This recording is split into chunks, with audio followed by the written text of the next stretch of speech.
Capítulo 15. Nada é de graça. Tudo tem um preço, mas nem todo preço vem escrito em uma etiqueta. Tudo tem um preço, e em muitos casos relacionados a dinheiro, a questão é simplesmente descobrir esse preço e estar disposto a pagá-lo. O problema é que o preço de muitas coisas não está claro até que você as experimente na prática, e a conta já está atrasada. A General Electric era a maior empresa do mundo em 2004, valendo 1/3 de $1 trilhão. Fora sempre a primeira ou a segunda colocada a cada ano na década anterior. Um exemplo brilhante de aristocracia corporativa, oferecido pelo capitalismo. Então, tudo se desfez. A crise financeira de 2008 levou a divisão de finanças da GE, responsável por mais da metade dos lucros da empresa, ao caos. No fim das contas, ela foi vendida como sucata. As apostas subsequentes em petróleo e energia foram desastrosas, resultando em perdas na casa dos bilhões. As ações da GE despencaram de $40 em 2007 para $7 em 2018. O CEO Jeff Immelt, que dirigia a empresa desde 2001, foi imediatamente responsabilizado, sem piedade. Ele foi criticado por sua liderança, suas aquisições, pelo corte de dividendos, pela demissão de trabalhadores e, é claro, pela queda do preço das ações. Com razão, aqueles que são recompensados com uma fortuna digna de reis quando os tempos são bons, carregam o peso da responsabilidade quando a maré está baixa. Ele deixou o cargo em 2017, mas Immelt disse uma coisa perspicaz em sua saída, respondendo aos críticos que haviam dito que suas ações tinham sido equivocadas e que o que ele deveria ter feito era óbvio. Immelt disse ao seu sucessor: "Todo trabalho parece fácil quando não é você quem está fazendo, porque os desafios enfrentados por quem está no centro da arena são muitas vezes invisíveis para a plateia. Lidar com as demandas conflitantes envolvendo crescimento desordenado, investidores de curto prazo, agências reguladoras, sindicatos e uma burocracia interminável não só é difícil, como também é difícil compreender a gravidade desses problemas até que seja você a estar lidando com eles." O sucessor de Immelt, que durou 14 meses no cargo, também aprendeu essa lição. A maioria das coisas é mais difícil na prática do que na teoria. De vez em quando, isso acontece porque temos excesso de confiança, mas, na maioria das vezes, ocorre porque não somos bons em identificar o preço do sucesso, o que nos impede de pagá-lo. O S&P 500 aumentou 119 vezes de valor nos 50 anos entre 1968 e 2018. Bastava sentar-se e deixar o seu dinheiro render. Mas, claro, investir com sucesso parece fácil quando não é você que está fazendo. Mantenha suas ações por um longo prazo. Você vai ouvir, é um bom conselho. Mas você sabe como é difícil manter uma perspectiva de longo prazo quando as ações estão despencando? Como todas as coisas que valem a pena, um investimento bem-sucedido cobra um preço. Mas esse preço não é medido em dólares. Ele é medido em volatilidade, em medo, em dúvida, em incerteza e em arrependimento, aspectos muito fáceis de serem ignorados até que seja você a lidar com eles em tempo real.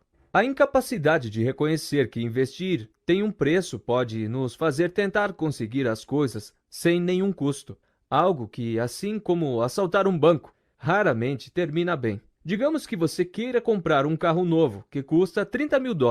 Você tem 3 opções. A primeira é pagar os 30 mil. A segunda, contratar um usado mais barato. Ou, terceira, roubá-lo. Neste caso, 99% das pessoas sabem evitar a terceira opção, pois as consequências de roubar um carro superam as vantagens. Mas digamos que você queira ter um retorno anual de 11% pelos próximos 30 anos para poder se aposentar em paz. Esta recompensa vem de graça?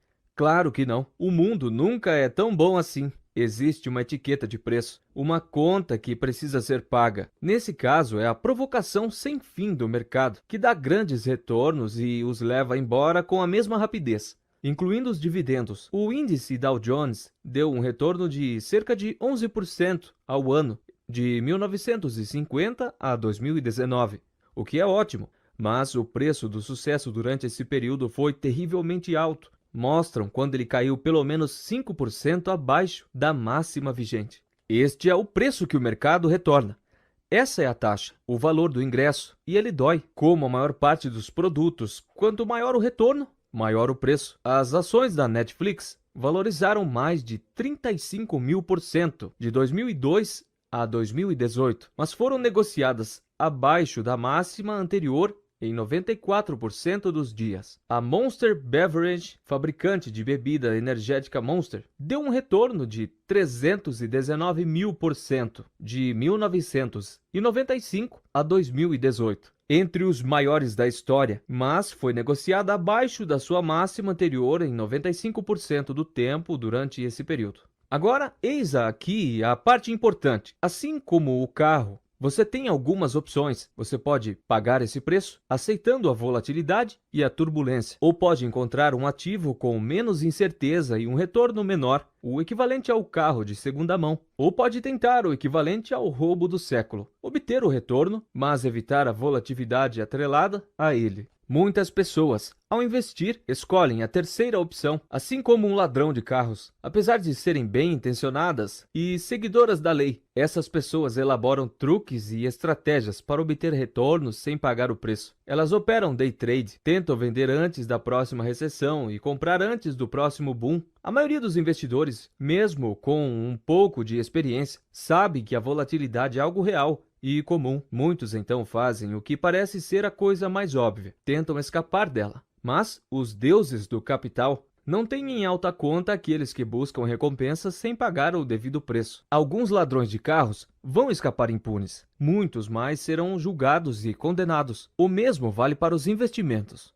A Morningstar, certa vez, examinou o desempenho de bons fundos mútuos, cuja estratégia é alternar entre ações e títulos de acordo com o que for mais favorável, obtendo retornos com menor risco de queda.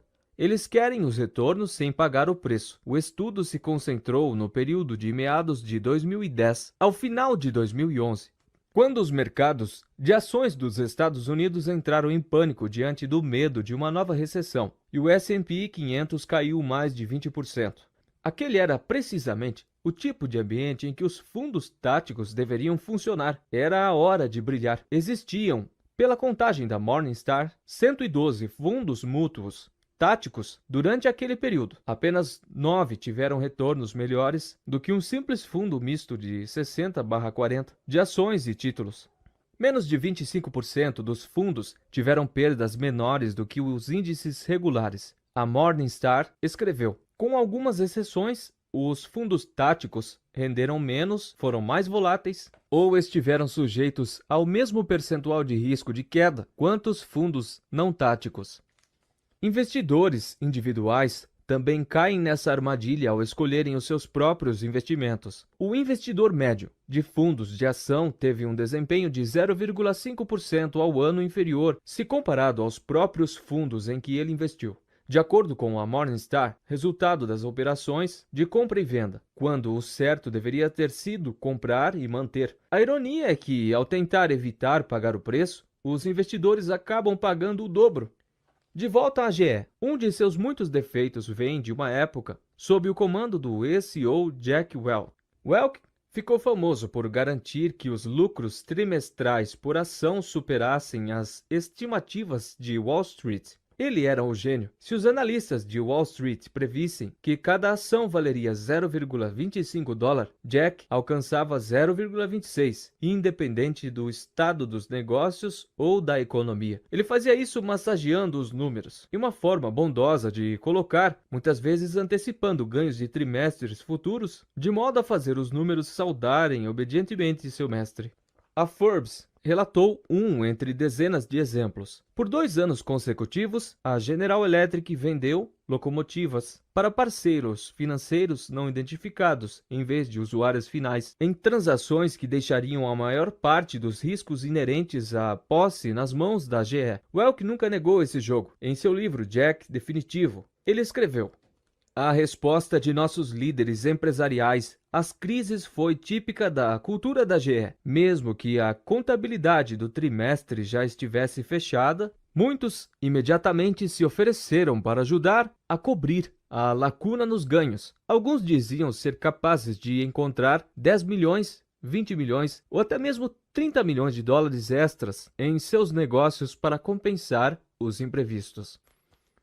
O resultado foi que, sob a liderança de Welch, os acionistas não tiveram que pagar o preço. Eles obtiveram consistência e previsibilidade, uma ação que subia ano após ano, sem as surpresas da incerteza. Mas um dia, como era esperado, a conta chegou. Os acionistas da GE atravessaram uma década inteira de perdas gigantescas, que antes haviam sido evitadas por manobras contábeis. Os ganhos decimais da gestão de Welch se transformaram em perdas volumosas. O exemplo mais curioso desse tipo de conduta vem dos gigantes hipotecários falidos Freddie Mac e Fannie Mae, que no início dos anos 2000 foram pegos reportando lucros bilhões de dólares abaixo dos valores reais, na intenção de distribuir esses ganhos em períodos futuros para dar aos investidores uma ilusão de tranquilidade e previsibilidade, a ilusão de não ter que pagar o preço. A questão é, por que tantas pessoas dispostas a pagar o preço de carros, de casas, de comida e de férias se esforçam tanto para evitar pagar o preço do retorno dos bons investimentos? A resposta é simples. O preço do sucesso do investimento não é óbvio logo de cara. Não é como uma etiqueta de preço que você pode ver. Assim, quando a conta chega, ela não soa como a taxa paga para se obter uma boa coisa. Ela soa como uma multa por ter feito algo de errado, e embora as pessoas em geral aceitem, o pagamento de taxas, multas, são coisas a serem evitadas. É preciso tomar decisões que prevejam e evitem as multas, sejam multas de trânsito ou da Receita Federal. O significado por trás delas é o de que você fez algo errado e merece ser punido. A reação natural de quem vê sua riqueza diminuir e enxerga essa diminuição como uma multa é evitar novas multas. Parece trivial, mas pensar na volatilidade do mercado como uma taxa em vez de uma multa é uma parte importante do desenvolvimento de uma mentalidade que lhe permita permanecer o tempo suficiente no jogo para que os ganhos dos investimentos hajam a seu favor. Poucos investidores estão dispostos a dizer: tudo bem se eu perder 20% do meu dinheiro. De verdade. Isso é mais difícil ainda para investidores iniciantes que nunca experimentaram uma perda dessa magnitude. Mas, se você encara a volatilidade como uma taxa, a aparência de tudo isso muda. O valor médio do ingresso para um parque da Disney é de $100, mas você terá um dia inesquecível com os seus filhos. Em 2019, mais de 18 milhões de pessoas acharam que valia a pena pagar essa taxa. Poucas achavam que os $100 eram uma punição ou uma multa.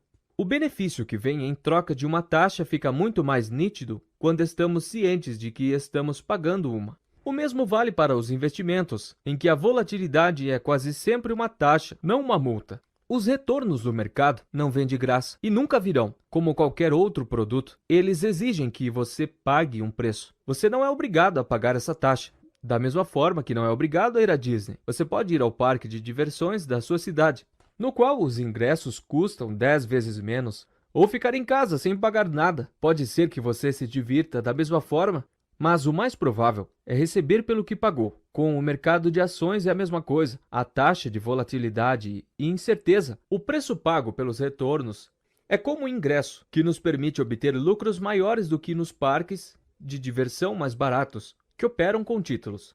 O segredo é estar convicto de que a taxa do mercado vale a pena. Essa é a única forma de lidar bem com a volatilidade e a incerteza. Não apenas tolerar o pagamento da taxa, mas perceber que vale a pena pagá-la. Não há nenhuma garantia de que valerá. Às vezes, chove na Disney. No entanto, se você enxerga o ingresso como uma multa, jamais vai apreciar a magia. Descubra qual é o preço e pague-o.